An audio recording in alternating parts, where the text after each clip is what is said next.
கிருஷ்ணகிரி மாவட்டம் கம்மம்பள்ளி அரசு உயர்நிலைப் பள்ளியில் 15/7/2024 அன்று காலை 10 மணி அளவில் காமராசர் பிறந்த நாள், கல்வி வளர்ச்சி தின விழா, புதிய மாணவர்களை வரவேற்கும் விழா, 10ஆம் வகுப்பில் சாதித்த மாணவர்களையும் ஆசிரியர்களையும் பாராட்டும் விழா, இலக்கிய மன்ற துவக்க விழா, பள்ளி ஆண்டு விழா என 5ம் இணைந்து ஐம்பெரும் விழாவாக கொண்டாடப்பட்டது.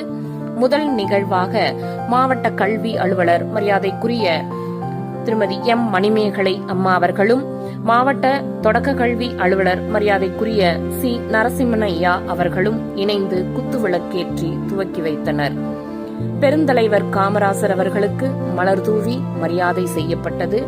இந்நிகழ்வில் பள்ளியின் தலைமையாசிரியர் மரியாதைக்குரிய திருவரசு அவர்களும், பெற்றோர் ஆசிரியர் கழக தலைவர் மரியாதைக்குரிய மோகன்ராம் அவர்களும், உதவி தலைமையாசிரியர் திரு அம்பேத் அவர்களும், வட்டார வளமைய மேற்பார்வையாளர் அசோக் அவர்களும், ஆசிரியர் பயிற்றுனர் திரு ராஜா அவர்களும், முதல் இடை கடை 7 வள்ளல்களையே போல கொடை தந்து இந்த ஊர் பெரியோர்களும் உடனிருந்தனர்.